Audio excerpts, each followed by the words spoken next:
Hi, welcome to SBR Forum Videos. I'm Peter Loshak. This is the call we do every Monday with Doc, the headlinesman at Legend Sportsbook, where we take a look back at the previous week in betting and specifically the previous weekend in football betting. Right now, we're taking a look back at college football Week 7 and NFL Week 6. Doc, thanks for doing this call with us once again. Always a pleasure, Peter. Thank you. Let's start with college. There were a couple of games to me that looked like they might have fallen. You know, I know that's the worst case scenario for you when a game falls. Stanford at Notre Dame, that fell, right? Yeah, that wasn't too good. Right. It was, yeah. There was late. The game kind of shot up, and a couple of guys laid 7.5 and 8, like sharp guys, you know. Yeah. But not, well, technically sharp, you know. Right. But not. Yeah, the public kind of liked Stanford anyway a little, and then it got to 7, and a lot of pushing or buying, and it was an ugly game. It wasn't a good game. Yeah, and then the other one that might have fallen was South Carolina at LSU. I mean, I'm not exactly sure where you'd put that official closing line. I think it was like 2.5. LSU won by 2. So was that sort of a break-even game for you? I'm also guessing there was huge volume that was probably split. I actually did okay. I won the money line. Sharp guys laid 2.5, and some guys even laid 3 late, so it wasn't that bad. I mean, LSU should have won by 40, but that's beside the point. But it 2 wasn't great, but what I picked up on the money line saved the side I took, so it was okay. It was a wash, that game for me. All right, and then also Iowa State and Kansas State. That game sort of fell, right? Landed on 6. Yeah, I got a little public Kansas State early in the week. I got a couple of bigger guys that usually kind of know what's going on, but they didn't this time. They whiffed. They laid 6.5 on Kansas State with me on last Monday. So, I kind of dodged the bullet there, too. So that was another game that didn't win, didn't lose. Right. The only game that was really bad was the 7 on the Notre Dame. Okay. So none of those games are too disastrous, but I'm guessing Alabama blowing out Missouri was disastrous. That was probably a one-sided game for you, right? Yeah, that was a one-sided action, of course. Oklahoma, Texas was bad, even though there was some Texas money out there. There wasn't enough. I mean, Oklahoma was bad. Actually, Miami of Florida was good. That was a good game for me. So, Maryland was bad. They're getting real popular with the public. So this oddball game like that will hurt me. Louisville was bad, even though the sharp guys are on Pittsburgh, the public liked Louisville. So, Saturday I got out with my head above water, and I was happy. Yeah, I mean, there were a lot of underdogs that covered, or a few that won outright against some big public teams that I would guess were very good for you, like Washington covering against USC, Louisiana Tech. Washington was good, right. Right, Louisiana Tech covering, right? I'm assuming that was good. Actually, I'm one of the few books that actually needed Texas A&M. That's nothing I could do about it. That was just a group of guys with one big package that all bet the dog there. I mean, no. It happens. Yeah. UCLA not covering was really good. Of course, Florida covering was bad.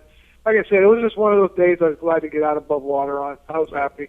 Okay, and then moving on to the NFL, let's see. Let's start with a Sunday night game. Green Bay won that one outright. Now, my guess would be that would be very good. My guess would be the public would be pounding Houston.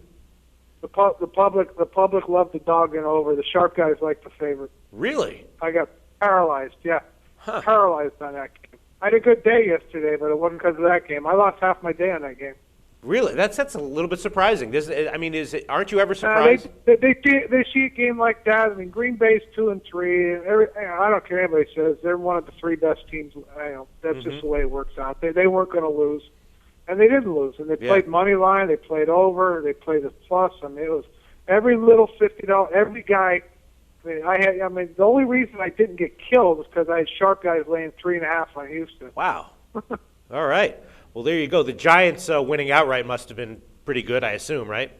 That was a great game. Yeah, that was really good. Plus, I like the Giants, which is always nice when I do something right. So that was a very good game. New England not covering was good. That was the other one. And a lot of the other games were like nothing great happened.